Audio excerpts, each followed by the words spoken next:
Bismillahirrahmanirrahim. Assalamualaikum warahmatullahi wabarakatuh. Perkenalkan, nama saya Emrizal Dika Putra dengan NIM C1C020034. Di sini saya akan mempresentasikan materi tentang teknik analisis data dari mata kuliah metodologi penelitian yang di mana mata kuliah ini diampu oleh Bapak Wirmiaka Putra. Baiklah, langsung saja kita masuk ke pembahasan. Eh, untuk pokok pembahasan pada materi hari ini yaitu ada pengertian analisis data, yang kedua ada jenis-jenis analisis data, ketiga teknik analisis data, dan yang terakhir adalah langkah-langkah analisis data. Masuk ke materi yang pertama yaitu pengertian analisis data.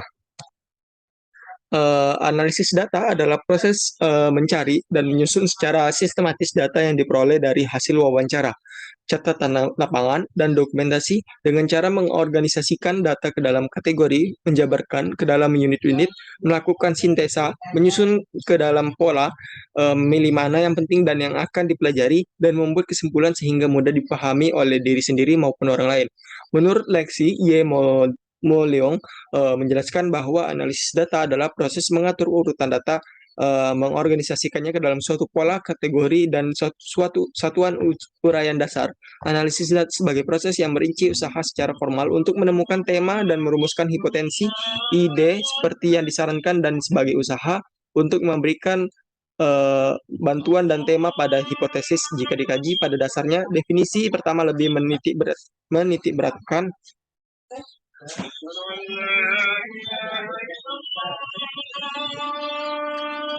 eh, lebih menitikberatkan pengorganisasian data, sedangkan yang kedua lebih menekankan maksud dan tujuan analisis data. Dengan demikian, definisi tersebut dapat disintesiskan bahwa analisis data merupakan proses mengorganisasikan dan mengurutkan data ke dalam pola, kategori, dan satuan uraian dasar sehingga dapat ditemukan tema dan dapat dirumuskan hipotesis kerja seperti yang didasarkan oleh data.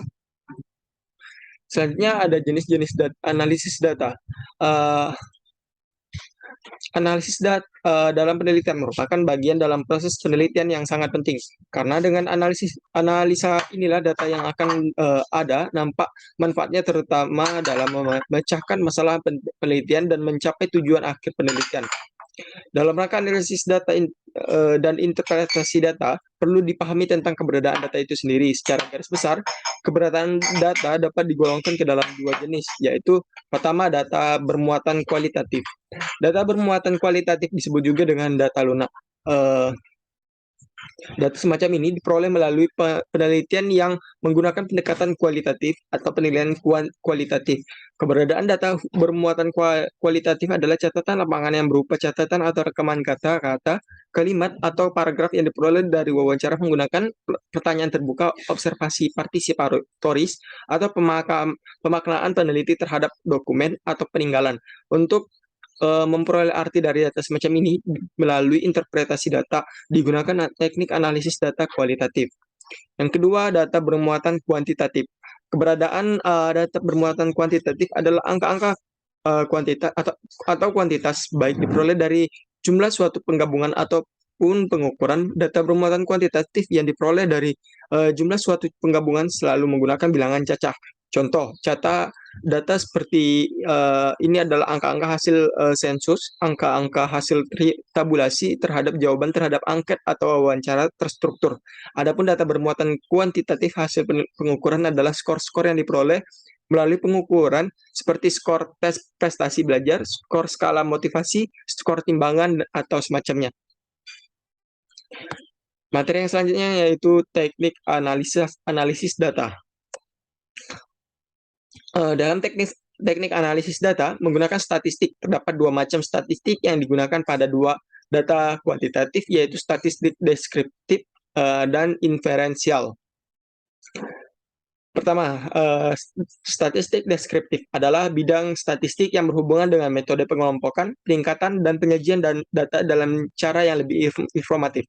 Pada statistik jenis ini, kita melakukan teknik statistik yang berhubungan dengan penyajian data statistik dalam bentuk gambaran angka-angka yang termasuk dalam statistik deskriptif antara lain distribusi frekuensi, distribusi persen, dan pengukuran tendensi sentral.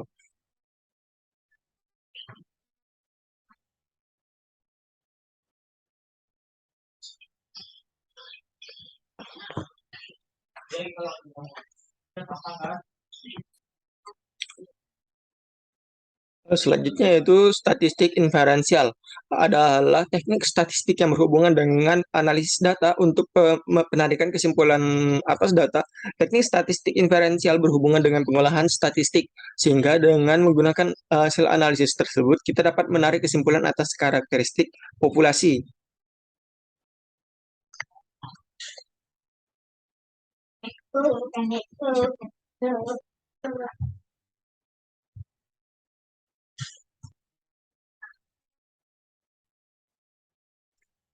Menurut Sugiono, analisis data dalam penelitian kualitatif dilakukan sejak sebelum memasuki lapangan, selama di lapangan, dan setelah selesai di lapangan.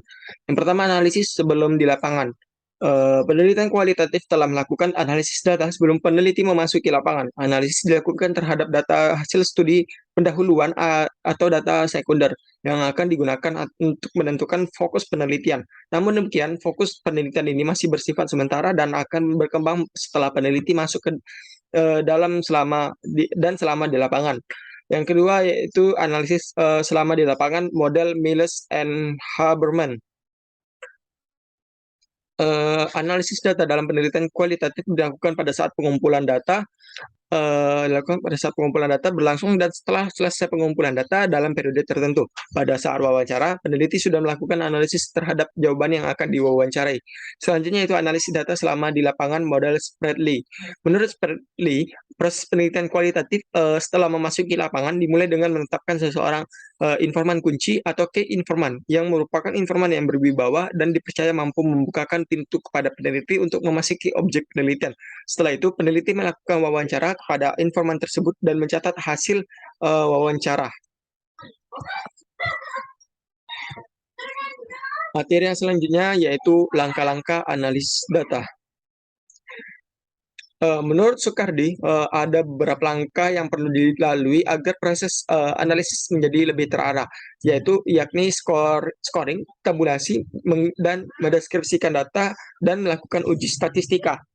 Pertama, scoring, yaitu adalah pemberian nilai pada setiap jawaban yang akan dikumpulkan peneliti dari instrumen yang telah disebarkan. Setiap item pertanyaan yang dimunculkan pada instrumen dikuantifikasikan dalam bentuk angka. Misalnya pada saat angket disebarkan alternatif jawaban yang diberikan masih berupa kualitatif, maka pada tahap ini harus dikuantifikasikan. Pada tahap ini peneliti memberikan nilai atau bobot pada setiap alternatif jawaban. Yang kedua yaitu tabulasi. Tabulasi setelah setiap scoring hasilnya ditransfer dalam bentuk yang lebih ringkas dan mudah dilihat. Mencatat skor secara sistematis akan memudahkan pengamatan data yang diperoleh. Apabila analisis data membandingkan dua kelompok, maka data ditempatkan dalam kolom yang berbeda. Dengan menggunakan prinsip tabulasi ini, seorang peneliti akan dapat menentukan arah selanjutnya teknik analisis data apa yang diperlukan, tergantung pada tujuan analisis data yang hendak dicapai. Ketiga yaitu mendeskripsikan data. Mendeskripsikan data adalah menggambarkan data yang ada guna memperoleh bentuk nyata dari si responden, sehingga lebih dimengerti oleh peneliti atau seseorang yang tertarik dengan hasil penelitian yang dilakukan. Analisis data yang paling sederhana dan sering digunakan oleh peneliti atau pengembang adalah menganalisis data yang ada dengan menggunakan prinsip-prinsip deskriptif. Dengan menganalisis secara deskriptif, dapat mendeskripsikan data secara lebih ringkas, sederhana, dan lebih mudah dimengerti. Dan yang terakhir yaitu melakukan uji statistika. Uji statistika atau analisis inferensial merupakan pengolahan data yang diperoleh dengan menggunakan rumus-rumus atau aturan yang berlaku sesuai dengan pendekatan penelitian atau desain yang diambil. Penggunaan rumus atau aturan-aturan tersebut hendaknya mampu mengukur dan sesuai dengan tujuan atau hasil penelitian yang ingin peneliti capai.